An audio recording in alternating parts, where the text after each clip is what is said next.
Prior to my volunteer time at the day shelter at Safe Harbor, I would usually see women walking during the day along the highways or the city streets of Hickory, and usually I felt a distinct separation. They were in their world and I was in mine.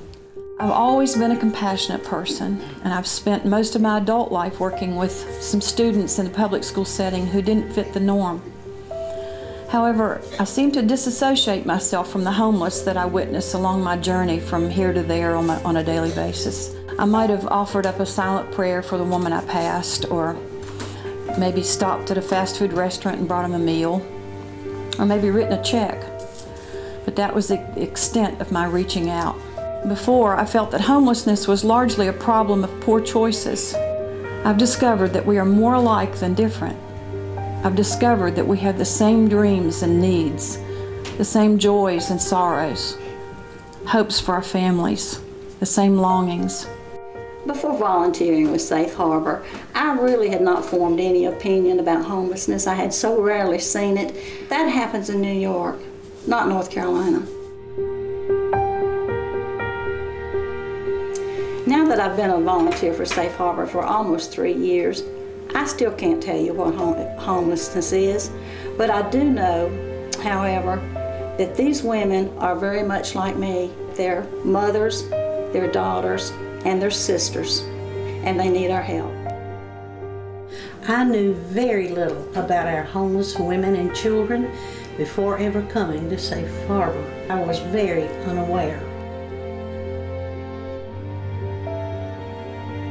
After coming to Safe Harbor and meeting so many of the women that have just struggled with varying problems and facing them with such bravery, striving to meet their goals, wanting to better themselves during this downtime in their life, these women make you realize there is always something to strive for, and their smiles and their laughters make you see hope.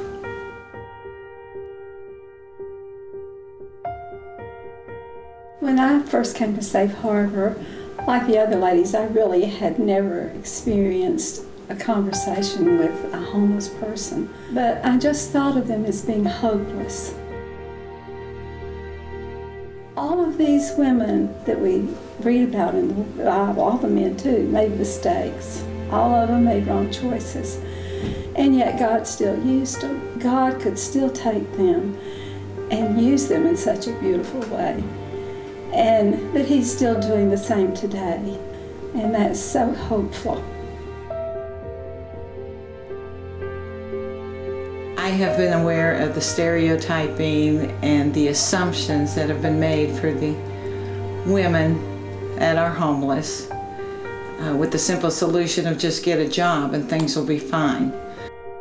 And that is an opportunity for me to use my talents and my skills to help them to feel empowered. A homeless woman to me had a generic face in my mind and a generic place in my heart, just different from me in every way.